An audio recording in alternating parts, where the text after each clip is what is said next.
This is CGTN, China Global Television Network.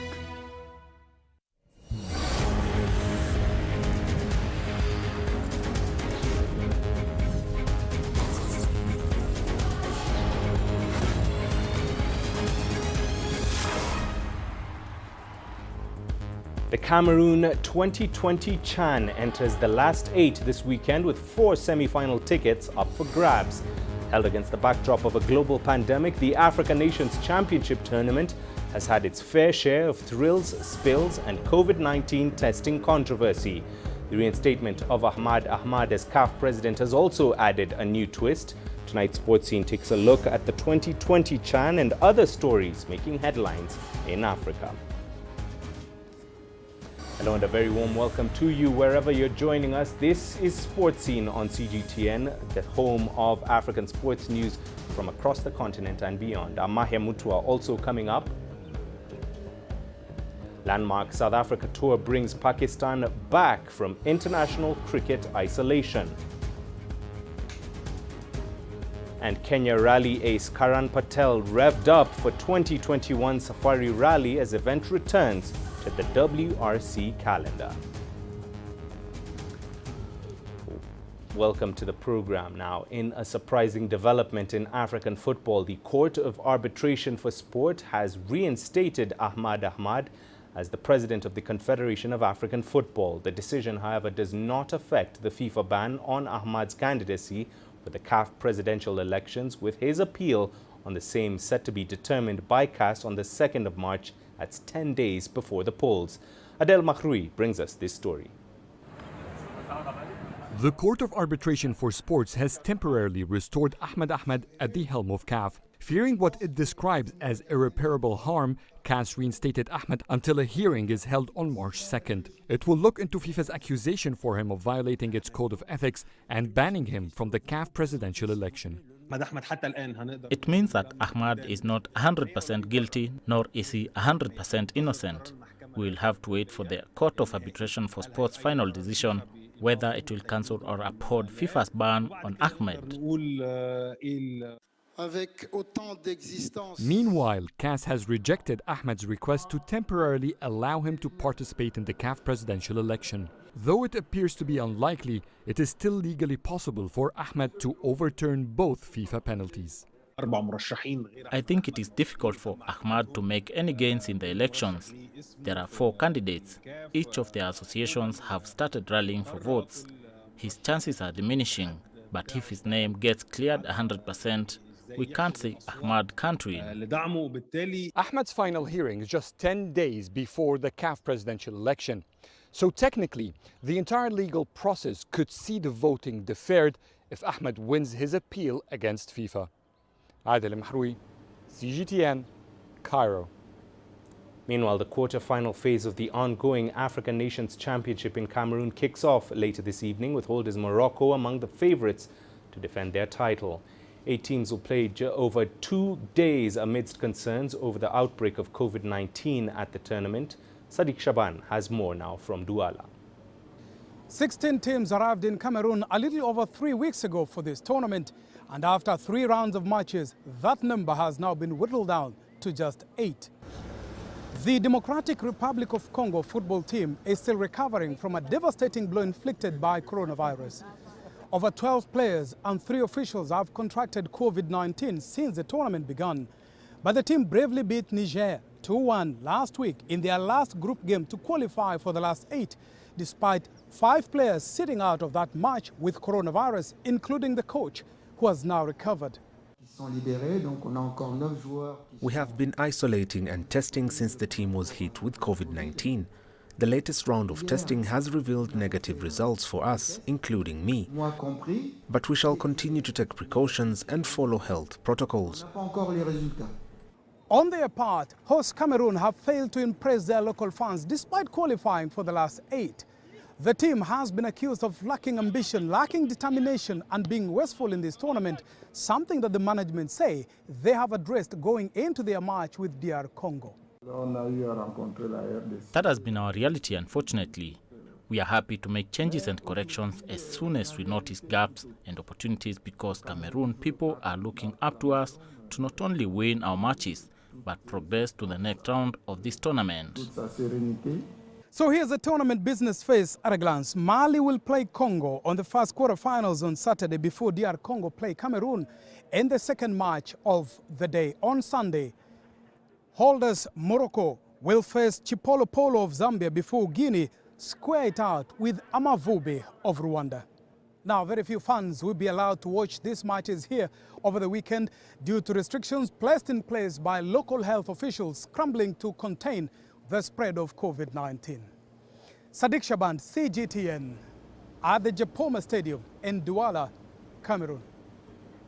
Well, looking ahead, Mali and Congo have just kicked off the Cameroon 2020 quarter-final program this evening. The battle to make the last four continues, and here are the remaining three last 8 fixtures to be played this weekend, with the hosts preparing to take on the DR Congo later tonight. On Sunday, defending champions Morocco take on Zambia, while Rwanda meets Guinea. It's time for us to take a short break here on Sports Scene. Here's what's coming up.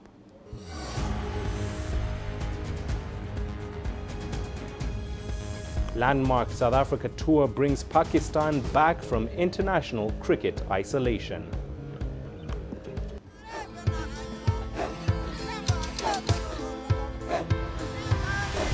Africa is a continent of diversity, with varied climates and enchanting geography, and a people so distinct, but with a shared enduring spirit. We are at the heart of the continent to bring you the untold stories. Let's have a look. We celebrate Africa as it shapes its own destiny. Tunis, Syria, Juba, Ethiopia, Tanzania. Africa Live. Find your voice.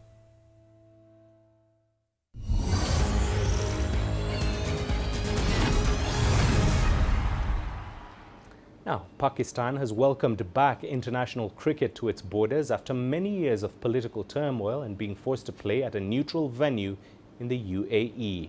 The tour of Pakistan by South Africa for the first time in over a decade has been hailed as a momentous occasion that has brought the former world champions back from cricket isolation. C.S. Duplessis tells us more.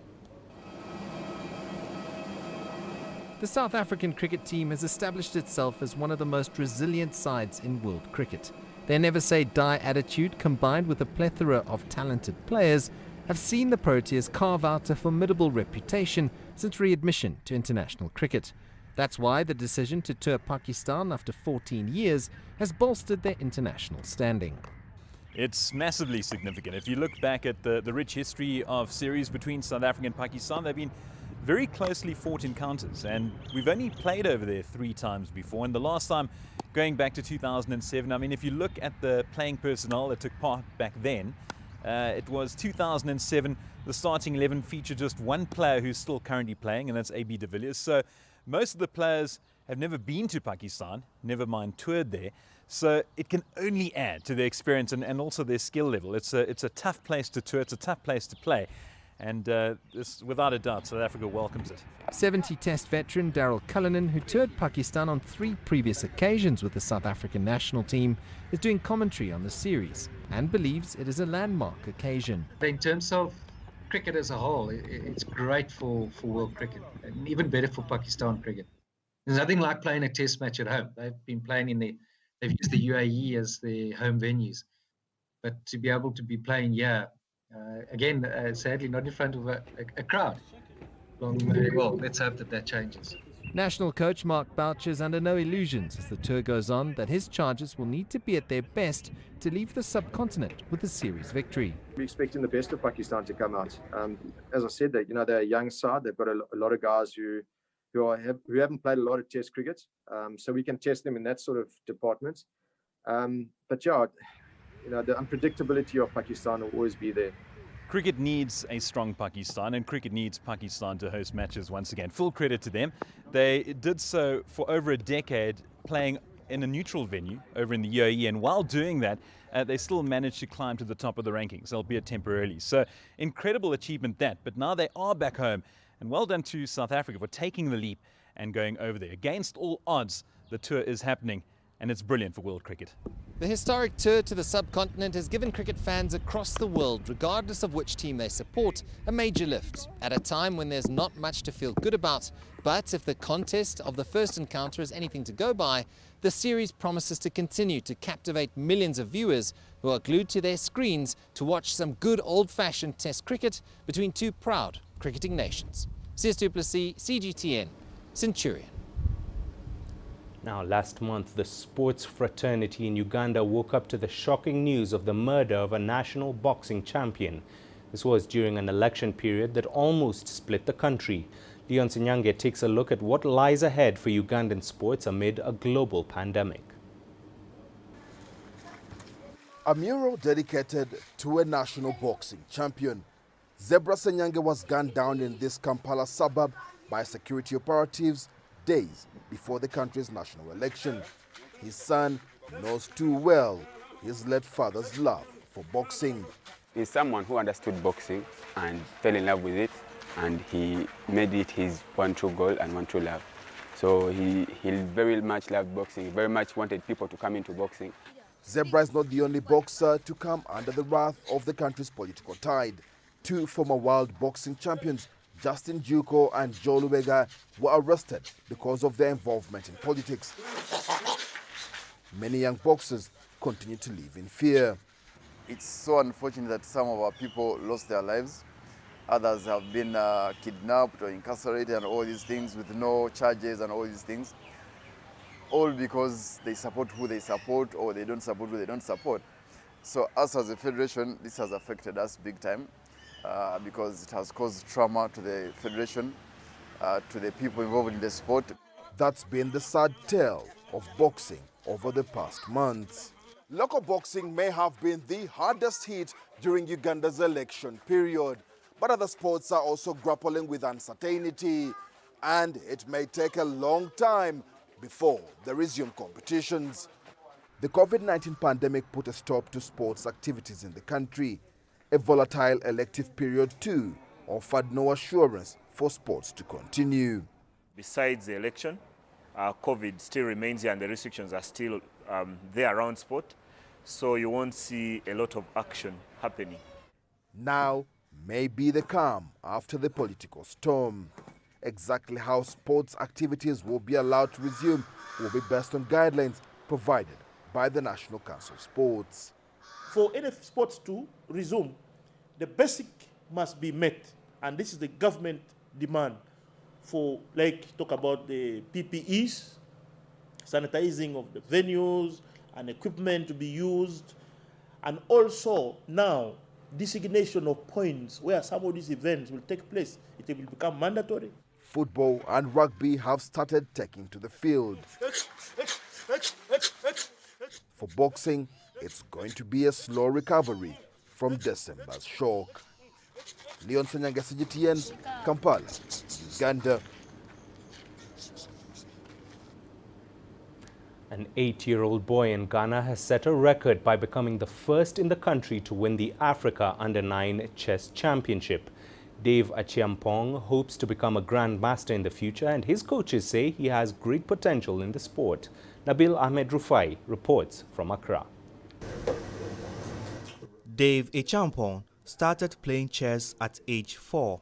Now 8 years old, he's taken the chess world by storm, becoming the first Ghanaian to win the Africa Under-9 Chess Championship. He took down more than 100 players from across the continent during the 2020 edition of the chess contest held online. But he says his win didn't come easily. When I was playing, I thought I'll be losing because other people had FIDE ratings. I didn't have any FIDE rating. People were like 2,000 in the race with their leeches in the race, and I didn't have my rating at 2,000 that time. But I just needed to practice more, then I'll be able to win. Unlike South Africa, where chess is popular, it is not a widely played sport in Ghana.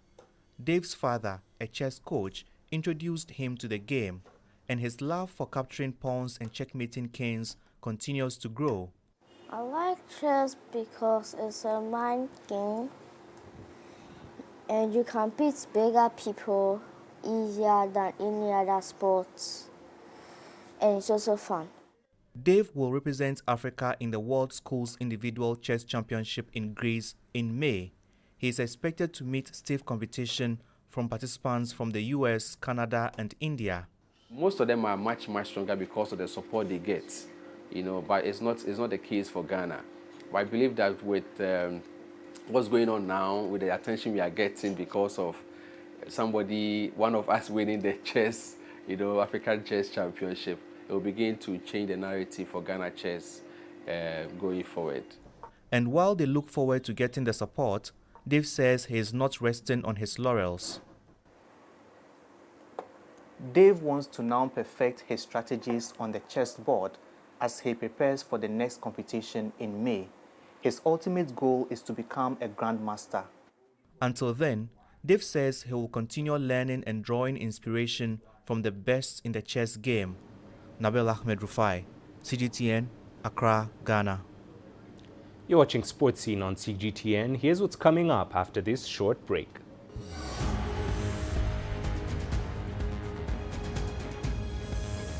Kenya Rally ace Karan Patel revved up for 2021 Safari Rally as event returns to the WRC calendar.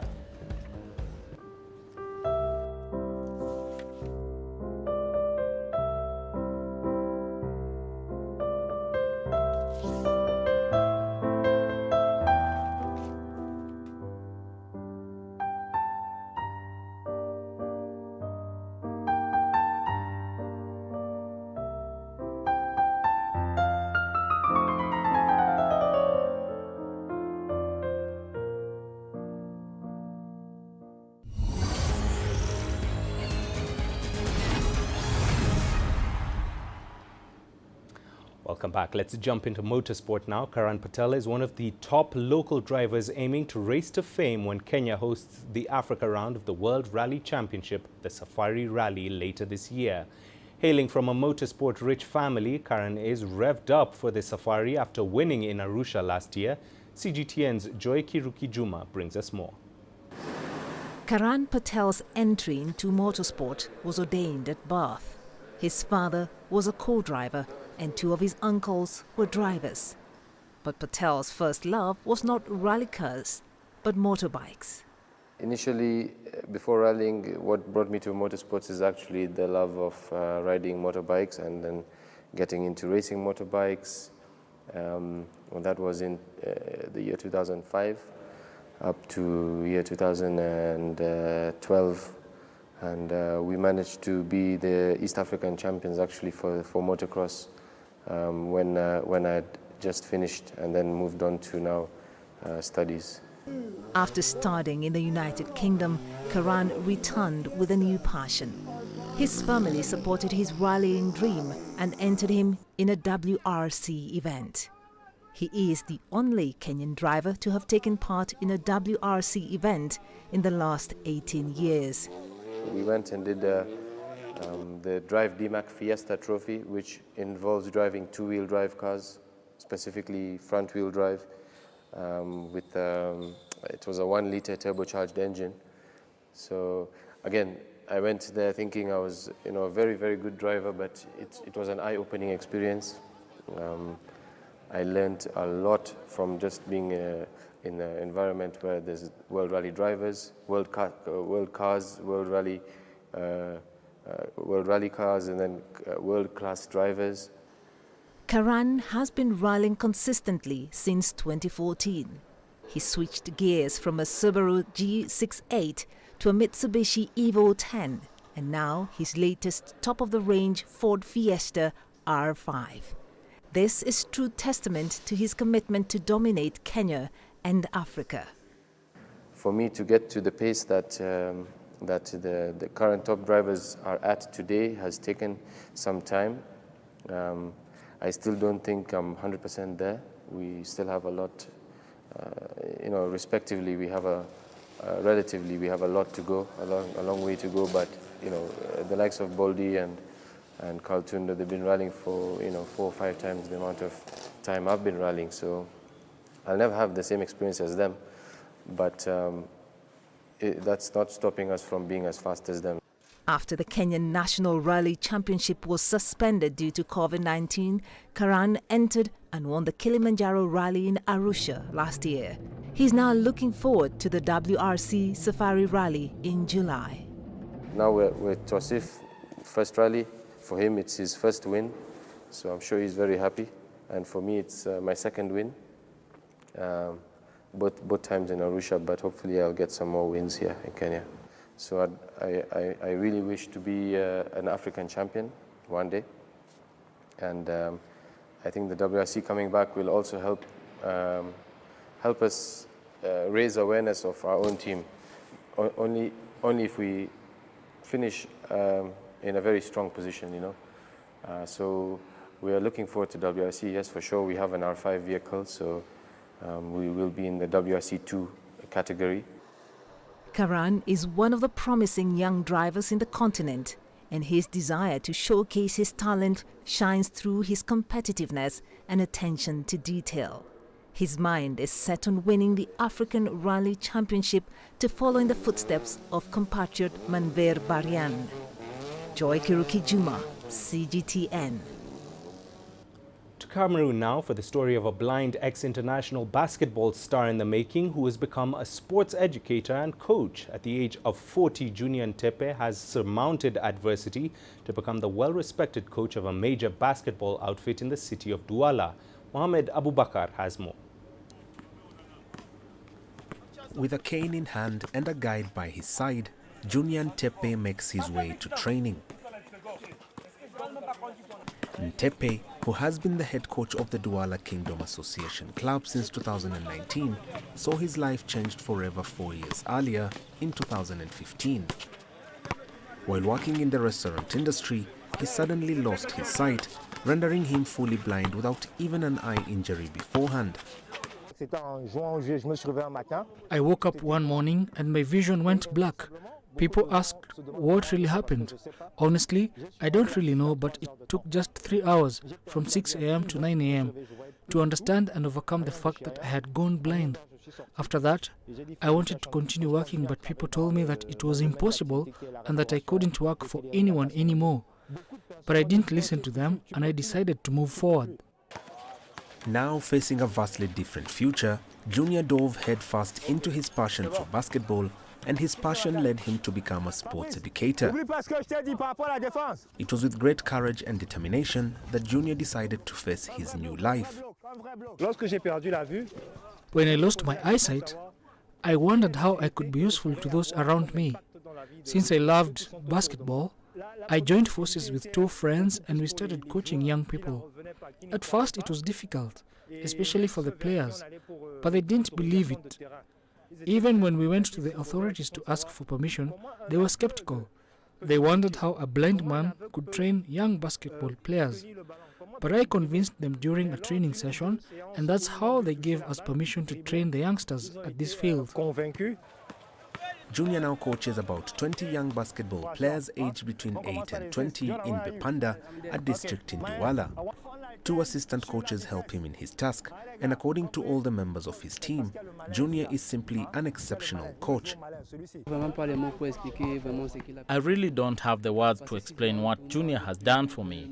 It is thanks to him that I was able to give the best of myself and win the title of Best Player this year. Having a blind coach who gives you advice and leads you to good results is really wonderful. Junior is an exceptional person. Blindness has not prevented him from achieving his goals. He has kept his spirits high and has overcome his blindness. He was able to demonstrate that blindness is not inevitable, and he came to share his passion with the younger. He is truly a great man. What Junior doesn't say is that he was one of the best young basketball players in Cameroon in the 1990s. At 18, having won a number of national prizes and accolades, a failed trip abroad ended his career prematurely. But despite his shattered ambitions, Junior has channeled his passion into helping others. At first, we begin slowly so that everyone understands. Once that's done, we resume the exercises at a normal pace. As I can't see, my two colleagues supervise all this, and they are the ones who tell me if it is well done or not. In my first year as head coach, we won the regional championship for the coast. This season, our ambition is to win the national title. And with his passion and support system pushing him on, it's only a matter of time before that ambition becomes a reality. Mohamed Bubakar, CGTN. Finally, the global pandemic has seen the Egyptian world #1 players in the squash men and women's game fall behind the world rankings, with one even retiring. The sport is still dominated by Egyptians, but now new blood is climbing up the rankings. Here is Adel Mahroui once again with more. Squash is the most successful sport in Egypt. The Professional Squash Association's world ranking has seen Egyptians taking more than half the top 10 spots for years, but that domination has stumbled a bit this year. 2020, the corona year, was a terrible year for squash. In everywhere in the world, not only in Egypt. We had a very, very long year, very difficult year. A lot of players stayed at home. A lot of players didn't practice squash in their clubs. Clubs were closed as well.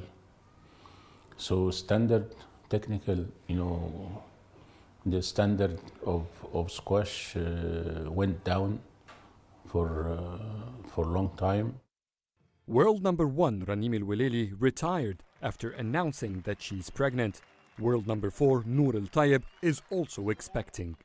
Those players started to look for their family life much more than to be a professional players, and that affect the ranking and affect the Egyptian ranking inside the world ranking in the PSA.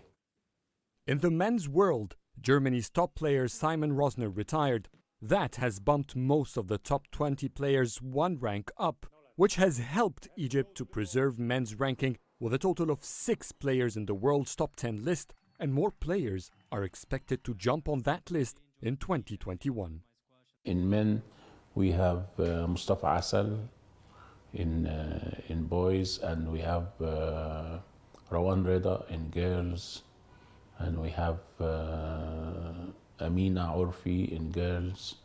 We have second row, very, very, very powerful second row from the generation coming.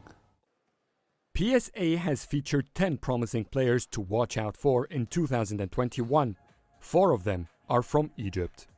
Adel Mahroui, CGTN, Cairo.